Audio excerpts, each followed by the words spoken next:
वर्मा, जतिन ने कहा। वो ऑलमोस्ट कन्विंस हो चुका था कि वो पूरी पागल है और वो एक पागल औरत से बात कर रहा था। मुझे हेमंत की माँ चाहिए, सिमरन ने कुछ सेकंड की साइलेंस के बाद कहा।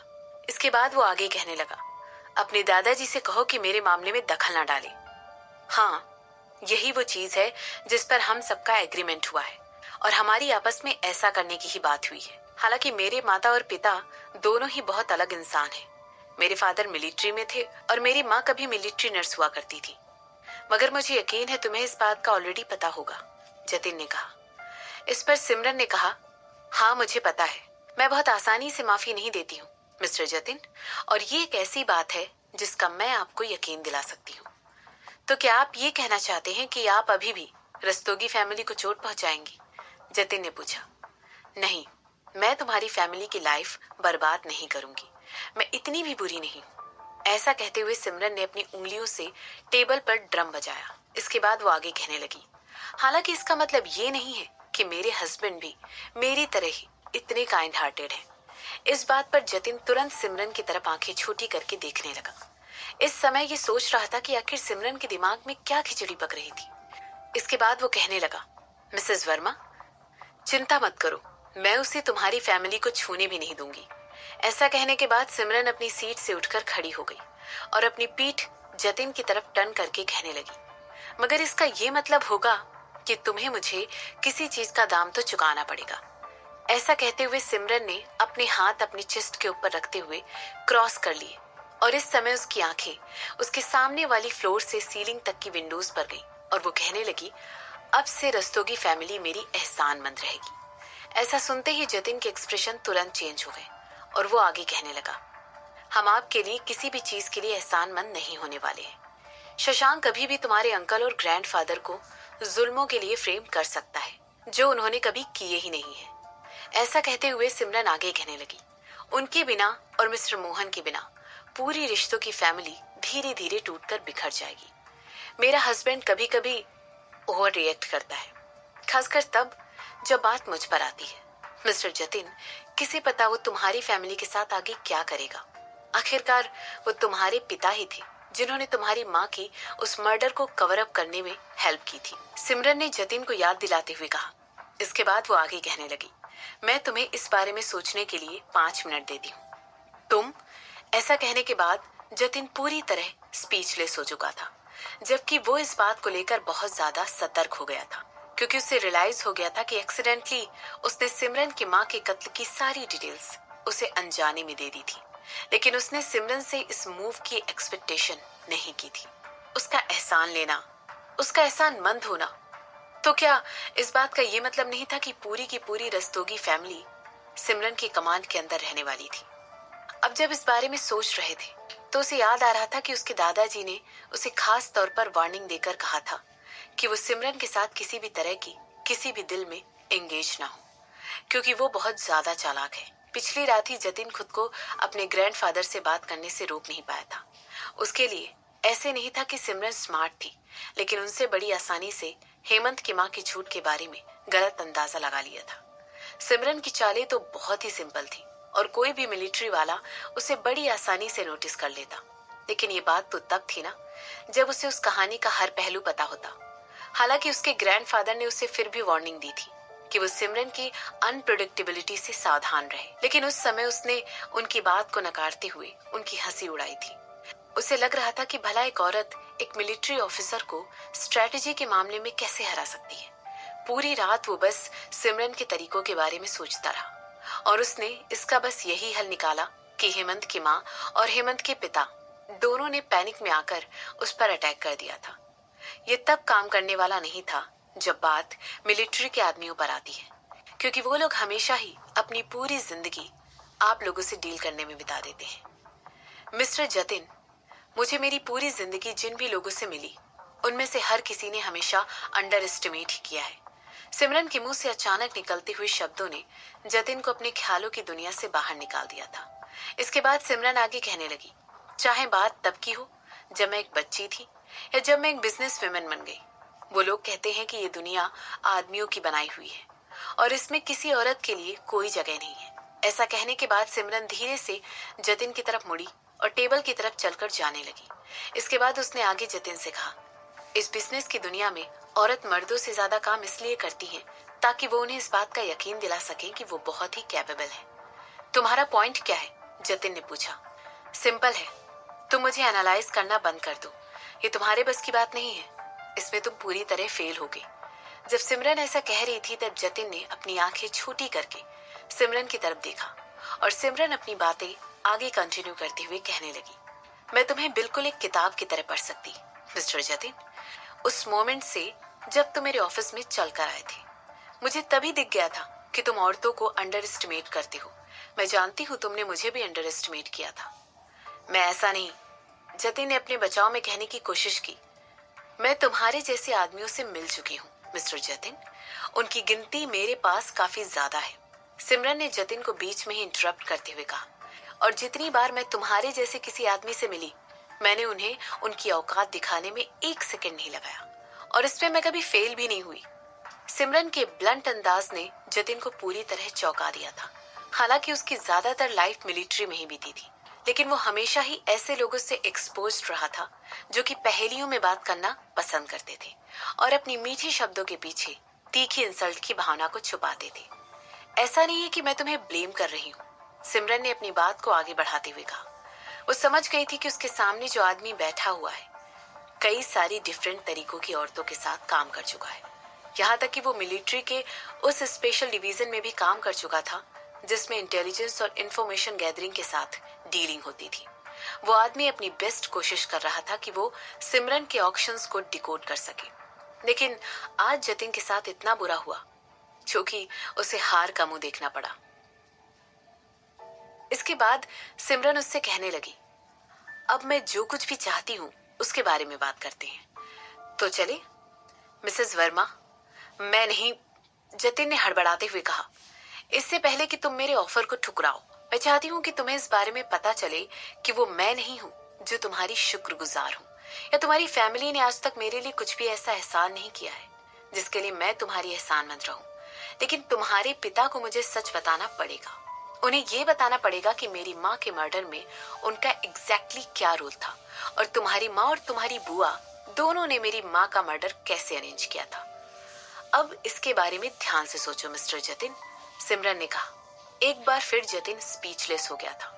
जो औरत उस समय उसके सामने खड़ी हुई थी वो मास्टर मैनिपुलेटर थी, और उसे इस बात का यकीन हो गया था कि एक नॉर्मल इंसान के लिए इतनी ज्यादा स्ट्रिक्टली की गई फैक्चुअल कन्वर्सेशन करने में कोई गलत बात नहीं थी। हालांकि जतिन को ये बात पता थी कि सिमरन उसके इमोशंस के साथ अभी तक खेल रही थी। वो उसे बार बार चुप करा रही थी और उसे अपने शब्दों को एनालाइज करने नहीं दे रही थी, और उसे इस तरह धमकी दे रही थी जैसे कि उसका गला काटना उसके लिए कोई बड़ी बात नहीं थी। इसके अलावा सिमरन ये भी नहीं भूली थी कि उसे जतिन को गिल्टी फील करना आना और उसे इस बारे में बार बार याद दिलाना है कि उसने उसके साथ गलत किया है। हम रस्तोगी परिवार मिस्टर वर्मा के बुरे कामों को टॉलरेट नहीं करेंगे। अपने ग्रैंडफादर के बिहेव पर मैं तुम्हारा ऑफर एक्सेप्ट करता हूँ। हालांकि इसमें कुछ ऐसा इन्वॉल्व नहीं होना चाहिए जो कि हमारे मोरल्स को धोखा देने पर मजबूर कर दे और हमें हमारे आत्मसम्मान को समझौता करने के लिए कहे। जतिन ने सिमरन की बात का जवाब देते हुए कहा। जतिन के पास सिमरन की डिमांड मानने के बजाय और कोई चॉइस भी नहीं थी। उसके शब्द उसके पावरफुल हस्बैंड के बारे में बिल्कुल सच थे, और ये बात भी बिल्कुल ठीक थी कि वर्मा इंडस्ट्रीज उदयपुर के सबसे बड़े बैंकों में से एक थी। इस लेवल के इन्फ्लुएंस के साथ जतिन को इस बात पर कोई सरप्राइज नहीं हुआ था कि अगर शशांक के कनेक्शंस क्रिमिनल ग्रुप के साथ हुए जो कि ब्लॉक मार्केट में चलते हैं। जतिन ऑलमोस्ट 100% श्योर था कि शशांक के पास उन्हें बर्बाद करने के सारे तरीके थे। हालांकि उसे ये आइडिया बिल्कुल पसंद नहीं था, लेकिन जतिन को कहीं ना कहीं ये बात पता थी कि यही वो तरीका था जिससे वो अपनी फैमिली को बिल्कुल सेफ रख सकता था। अपनी तरफ तो देखो, सिमरन ने खिलखिलाकर हंसते हुए कहा, क्योंकि जतिन उसकी सारी शर्तें बड़ी आसानी से मान गया था। इसके बाद वो आगे कहने लगी, तुम तो बहुत सच्चाई की बातें करते थे, ऐसे जैसे कि वो तुम्हारे खून में दौड़ती हो, और अब तुम उन लोगों के लिए काम कर रहे हो जो कि खूनी और झूठे लोगों के लिए सच को मारकर दफना देते हैं। कैसे हिपोक्रेट हो ना तुम। ऐसा कहने के बाद सिमरन एक जोर का ठहाका मारकर हंसने लगी।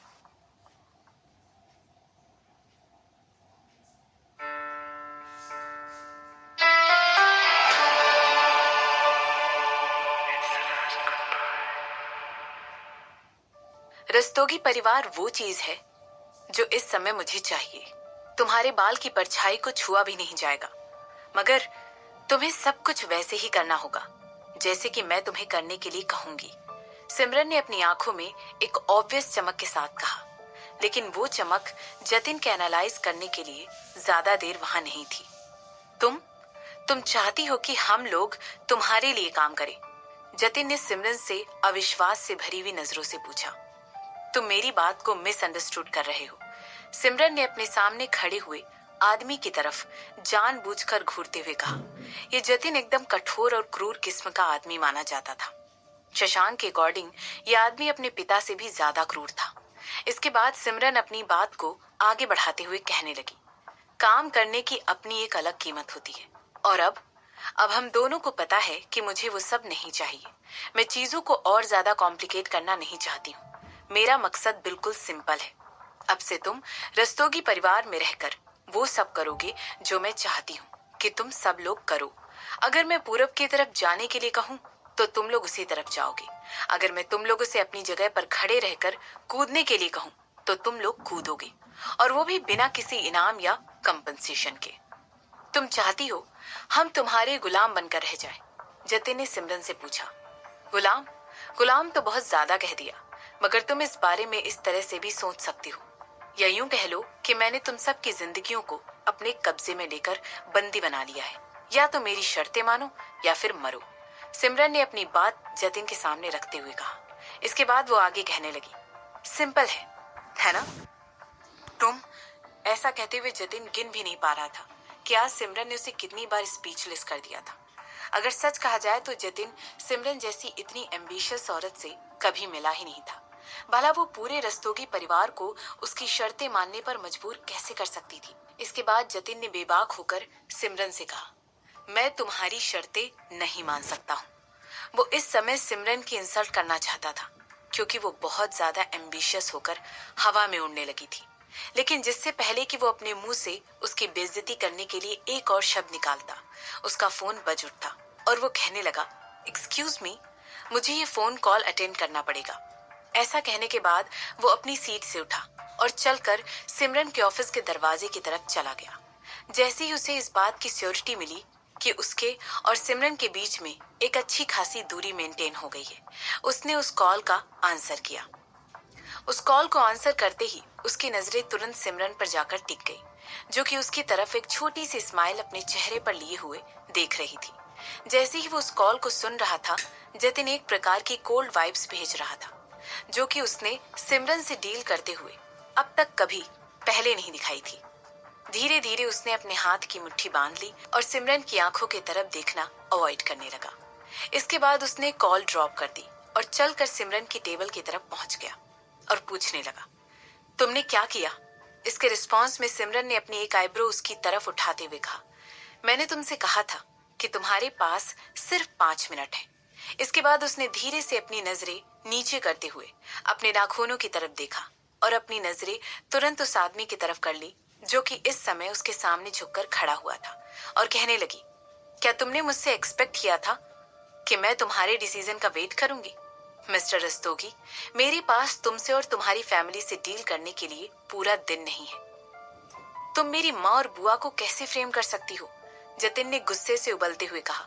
उसने जो कॉल अभी रिसीव किया था, उसके जरिए उसे पता चला था कि उसकी माँ और बुआ दोनों को ही पुलिस स्टेशन ले जाया गया है, और पुलिस को इस बात के बारे में भी बताया गया है कि तरुण का मर्डर हो गया था, और पिछली ही रात उन्हें ऐसे सबूत मिले थे जिसकी वजह से वो जतिन की बुआ और माँ के पास आए थे। लेकिन इस पूरे इंसिडेंट में सबसे ज्यादा दिल दहला देने वाली बात तो ये थी कि मीडिया को भी इस बात का पता चल गया था, और उन्होंने तुरंत इस बात का अंदाजा लगा लिया था कि हो ना हो हेमंत के पिता और माँ दोनों ने ही तरुण को खामोश कराने की कोशिश की थी, और ये सब कुछ उन लोगों ने उस वीडियो के ऑनलाइन जाने की वजह से किया था। और अब कई सारे सोर्सेज ये बात क्लेम कर रहे थे कि वो तरुण ही था जिसने खुद हेमंत के माता पिता को ब्लैकमेल करने के लिए ऑनलाइन फैलाए थे। और क्योंकि रायचंद फैमिली उदयपुर से बिलोंग करती थी, इसीलिए तरुण तब तक उदयपुर से बाहर चला गया, और ये सब कुछ उन लोगों ने इस वीडियो के ऑनलाइन जाने की वजह से किया था। और अब कई सारे सोर्सेज ये बात क्लेम कर रहे थे कि वो तरुण ही था जिसने खुद हेमंत के माता पिता को ब्लैकमेल करने के लिए ऑनलाइन फैलाए थे। और क्योंकि रायचंद फैमिली उदयपुर से बिलोंग करती थी, इसीलिए तरुण तब तक उदयपुर से बाहर चला गया।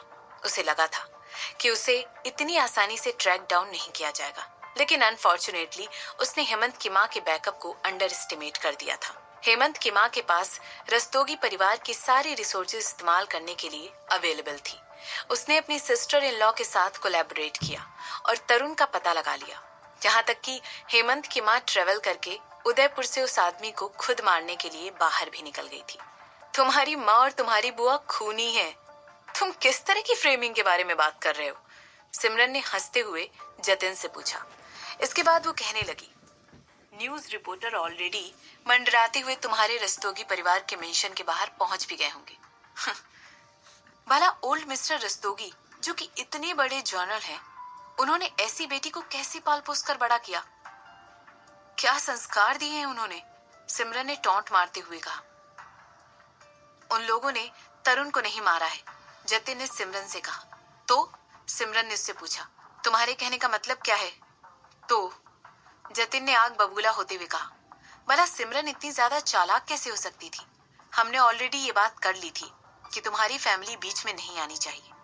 ये तो उस चीज का एक हल्का सा स्वाद है जो तुम लोग हमेशा से करते आए हो। अगर तुम लोग हमें बुरा कहना चाहते हो तो तुम ऐसा कर सकते हो, मगर हेमंत की माँ और तुम्हारी माँ ये सब कुछ डिजर्व करती है। जो कुछ भी उनके साथ जेल में होगा वो ऑलरेडी मेरे आउट ऑफ कंट्रोल है।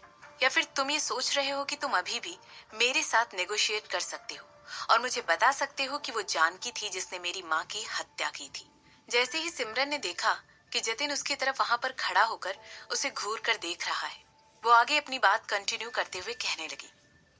जानकी को भी उसके कर्मों का फल जरूर मिलेगा, जल्दी मिलेगा। लेकिन अभी के लिए मैं तुम्हारे और तुम्हारी फैमिली के साथ डील करना चाहती हूँ। ऐसा सुनते ही जतिन सिमरन की तरफ आंखें फाड़ कर देखने लगा। उदयपुर की जेल अपने कैदियों के साथ बुरा बर्ताव करने के लिए जानी जाती थी। यहाँ तक कि उन्हें कैपिटल पनिशमेंट भी दी जाती थी, यानी कि उम्र कैद की सजा। अगर हेमंत की माँ और उसकी बुआ जेल चली गई तो किसे पता था कि उन्हें किस तरह का टॉर्चर सफर करना पड़ सकता था। उनके साथ वहां पर कुछ भी हो सकता था।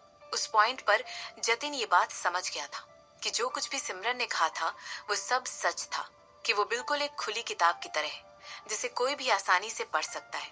सिमरन ने इस बात को भी प्रेरित किया था कि ओल्ड मिस्टर रस्तोगी अभी भी हेमंत की माँ को प्रोटेक्ट करने का ट्राई करेंगे और वो उनसे कहेंगे कि वो जल्द से जल्द उदयपुर लौट जाए।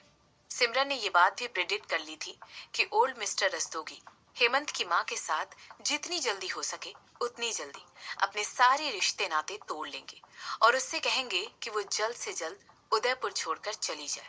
लेकिन सिमरन ने बूढ़े मिस्टर रस्तोगी के ऐसा करने का वेट नहीं किया, बल्कि उसने किसी से कहकर तरुण को मरवा दिया और खुद हेमंत की माँ और जतिन की माँ दोनों को इस तरह फ्रेम करवा दिया कि उनका उदयपुर के बाहर की जगह को छोड़कर जाना नामुमकिन हो जाए।